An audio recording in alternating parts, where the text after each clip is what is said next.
also work down in Washington, D.C. I'm here representing Connecticut, and I was part of the group Identity and Multiculturalism.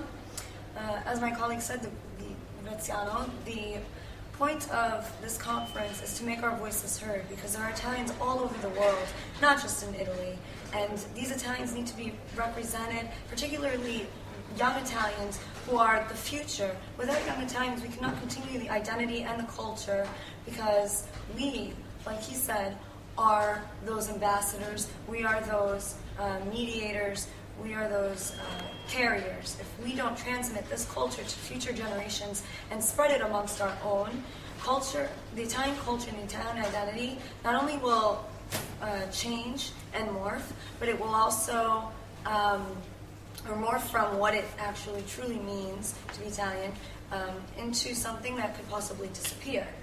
And this is something that we discussed in our group.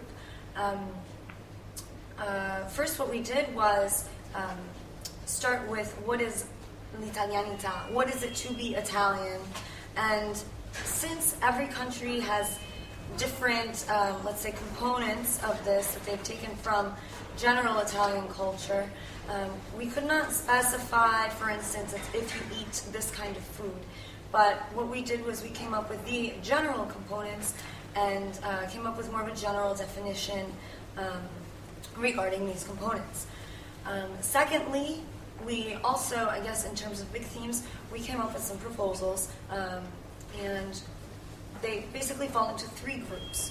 The first is social participation, the second is institutional participation, and I'll just talk about these and then I'll go into the third. Social participation are things like what Graziano suggested. Social networking is huge. It doesn't matter what thematic group you're in. This is something that is incredibly important to our identity, and in order to bring everybody together and communicate. The way the world is now in communications is that through the internet, we can talk to somebody anywhere in the world, and it doesn't cost anything. This is incredibly important because, like Graziano said, we are not here asking for money. There are plenty of initiatives that we can undertake ourselves that don't cost money, that we do not have to beg the Italian government for money, that we can undertake in order to achieve our goal. So that's just one example of social participation. In terms of institutional participation, this includes local and regional organizations, associations, as well as government, because it would be nice if government partook in this, not only recognizing us, but also approving of what we're doing and supporting us to also lend legitimacy to our arguments. On that note, you can work, what we can do at the local and state, let's say, level, is work with local organizations, put on events, things like this, but not events that necessarily older generations like to partake in. These are important, but we need to focus on events that young people like to attend. The first thing that comes to mind is a happy hour. We don't necessarily, most Italian Americans will roll their eyes when they have to go to an Italian dance with their parents and sit there and listen. So what we want to do is create events that will draw people in. Even if maybe they know they're Italian, but they don't have that connection to their culture, and maybe the event attracts them or grabs their attention, this is something that they would like to participate in.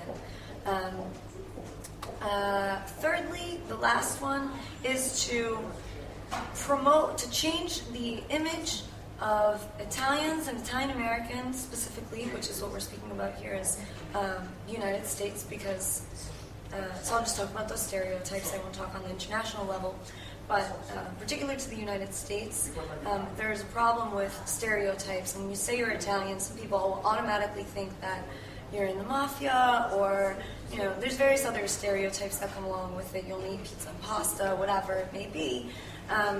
So what we need to do is use various forms such as media and education to help promote a more positive image and reputation of Italians abroad in general and specifically to our country, so that people will listen. You can do this through all sorts of cultural exchanges, like from from teachers all the way down to students, or you can use the media to use like a positive ad campaign. You can also, another idea that came up was on the cultural level, maybe once a month run Italian films. So these are just some, examples of some of the proposals that we've come up with. And as you can tell, none of them really require us to beg anybody for money or to ask for money. These are all things that we can do. What's important is to come together and unify as young Italian Americans and young Italians.